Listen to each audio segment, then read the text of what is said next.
tour guide today. Welcome to Lover's Cove. Lover's Cove has been protected since June of 1960, so since then there's been no harvesting of marine life whatsoever. There is no fishing, netting, trapping. You're not even allowed to scuba dive or anchor a boat here, so it's kind of like a zoo where we can look, but we don't really touch or take any of the marine life. You're not even supposed to take rocks or shells from Lover's Cove. We're going to be coming up on two main schools of fish here today. There are two feeding areas. Once we get to that first feeding area, I'm going to head back up top and feed the fish. I'll put food around the whole boat so that we're totally surrounded. There's going to be plenty of fish for everyone to see. And then once I'm done feeding the fish, I'll come back down to tell you about a couple of the different species that we'll be seeing here today. And make sure that you take advantage of the angle of these windows, because sometimes you can see down even a little bit further than you can actually see out. But it looks like we're almost here, so I'm going to head up top, feed the fish. I'll be back down and tell you all about them in just a few minutes.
Look at the little ones in the back. They're huge.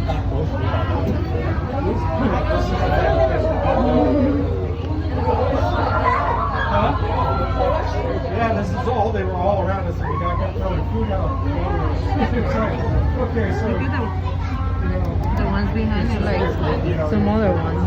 Those are like the ones that like go out at night. you know, when you put your goggles in the water, you go, oh my God, they're all around.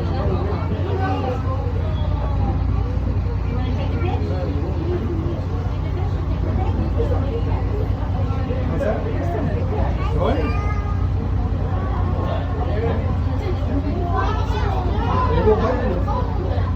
Not bad. I mean, you saw it a little bit, so that's why he's like, you put your hands like this.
Alright, pretty cool, huh? First of all, I'll tell you about, very easy to see, that solid colored fish with a single white dot on their back, sometimes 2 or 3 white dots.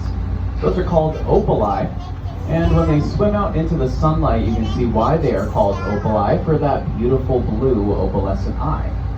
It's probably the only beautiful thing about these fish. They are scavengers. They'll eat anything floating in suspension, growing on the bottom of your boat. Seaweed, algae, fish food, fish waste, cigarette butts, gum. Probably the most nutritious thing these opali will eat are small crustaceans on the ocean floor, so they are not the tastiest fish that you can catch on the island. But pound for pound, decent biting fish, fun to catch and release, and also fairly hard to hook due to the size of their mouth. and that smallmouth is also what restricts their diet. They'll get to be just under 2 feet fully grown, and they live to be about 8 or 9 years old in the wild. And then we have these greenish brown fish with a checkered pattern on their back. Those are called Calico Bass. Some people call them kelp bass for living in beds of kelp. Some people call them sugar bass for how delicious their meat tastes. And although these Calico Bass are so delicious, you don't see them in any restaurant, store, or fish market.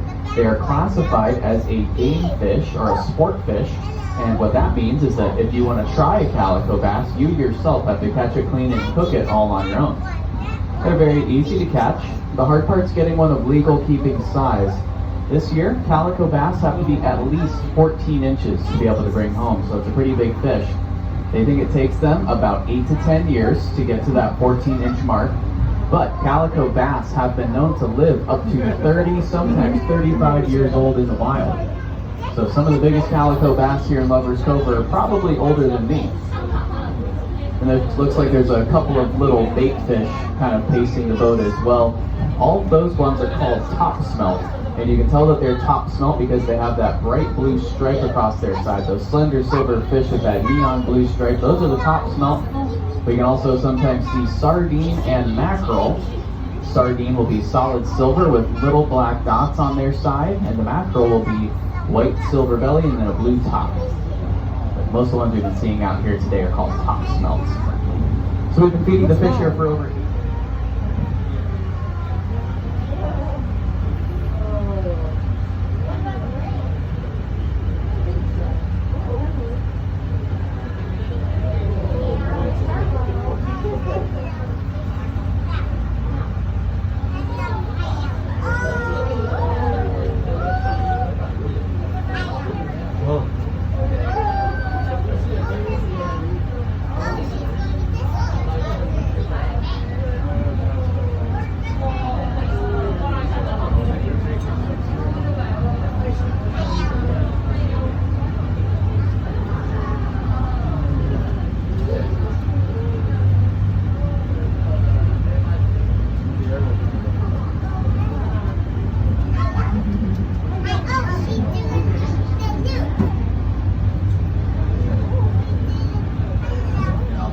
So in just a second, I'll head back up top here. So once I'm done, we'll turn the boat around, head back into the cove, and then I'll come down to tell you guys about a couple more fish and a few more things about Catalina Island in just a few minutes.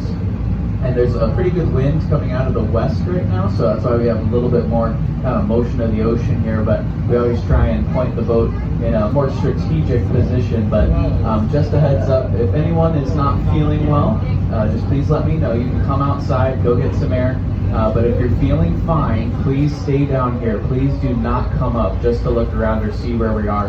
We're going to save all that for the end of the trip. But if anyone is feeling uncomfortable, it usually helps just a little bit to come outside and get some fresh air. But if you guys are feeling fine, there's plenty to see down here. So thank you very much, and I'll be right back.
here where they set up tables for lunch and dinner, and all of those palm trees are planted. But all of that soft sand is actually brought over from the mainland, and they fill up those spots about every 5 years or so, like a big sandbox. In the rocky reef is where you can potentially see hundreds of different fish. We have crabs, lobster, urchin, anemone. There's hundreds of things that could be hiding down there. Big and small, bright and camouflage. Sometimes you think you're looking at a rock or a piece of kelp, and then all of a sudden it will crawl or swim away. Coming up at the second feeding area, we'll see more opali, more calico bass. There's a relative of the opali that we see a lot of here. They're called the half moon. They have a light blue color, black dot right above their gill, and then that crescent or half moon shaped tail, which is where they get their name. Some people call them blue perch, but these half moon and opali are not part of that perch family. They're part of the sea chub family. But there is one type of perch that we sometimes see called the zebra perch. They'll have vertical zebra stripes, just not zebra colors. Brown and yellow vertical stripes, very tropical looking fish. And we're going to see plenty more calico bass. You might have noticed that they like to come right up to the windows. If it looks like they're staring at you, they probably are. Believe it or not, these calico bass can see us just about as well as we can see down through the glass.